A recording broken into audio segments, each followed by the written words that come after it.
Bonjour, je suis Léa Malbevacker, responsable marketing et communication chez Arthurine.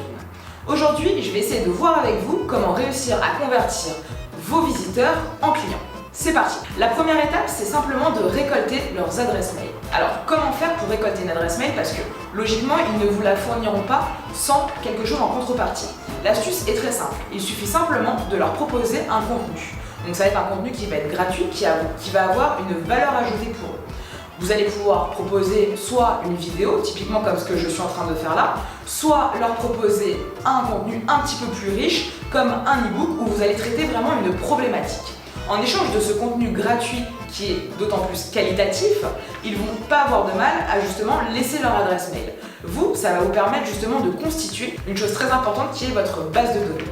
Cette base de données, par ailleurs, va constituer donc votre fichier contact sur lequel vous allez pouvoir effectuer plusieurs actions. Vous allez pouvoir envoyer des mails à votre fichier contact ou alors décider de travailler vraiment ce fichier de prospect là. Alors, il y a une chose qui est très importante, c'est que pour vos prospects, c'est primordial de voir que vous êtes un expert, qui viennent vous consulter pour une raison qui est très simple, c'est-à-dire que vous allez leur permettre de résoudre une problématique. Pour ce faire, il est très important de diffuser un contenu de qualité qui met vraiment en valeur votre expertise. Donc ce contenu, c'est un contenu que vous allez diffuser sur votre blog, mais également sur vos réseaux sociaux. Il faut que ce soit un contenu qui soit diffusé de façon régulière, donc plusieurs fois par semaine, et qui soit minutieusement sélectionné. Une fois que vous allez diffuser ce contenu sur vos réseaux sociaux, on passe à l'astuce numéro 3, ce qu'on appelle le maillage. Le maillage, c'est simplement en fait faire un lien entre tous les outils de communication que vous allez utiliser. Je m'explique. Vous allez demain donc avoir un site internet, un site vitrine qui met en avant justement vos services. Et comment faire en sorte que vos visiteurs se rendent sur ce site-là? Tout simplement, vous allez bien compléter vos descriptions sur les réseaux sociaux. Aujourd'hui, c'est quelque chose de très simple. On a des descriptions qu'il faut bien compléter sur toutes les pages qu'on va pouvoir avoir pour son entreprise. Donc là, n'hésitez pas vraiment à prendre le temps de bien compléter vos descriptions.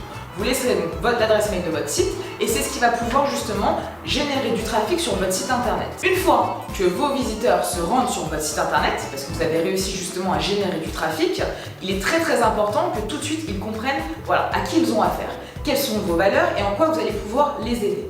Là, c'est l'important justement de mettre à jour de manière régulière son site internet avec du contenu qui est pertinent et qui met en avant vraiment votre offre de service. C'est ce qu'on va appeler le storytelling. Le storytelling, c'est l'art de raconter une histoire pour faire la promotion de son entreprise ou de sa marque. Le principe est très simple, c'est utiliser l'histoire comme vecteur d'information pour réussir à convaincre ses prospects ou à fidéliser ses clients. Dans le meilleur des cas, certains de vos prospects vont vous contacter puisque vous aurez diffusé un contenu de qualité qui met en avant votre expertise. Ils seront rassurés car ils seront allés sur votre site internet, ils auront vu que vous êtes réellement un expert de votre région et que vous allez pouvoir répondre à leurs problématiques.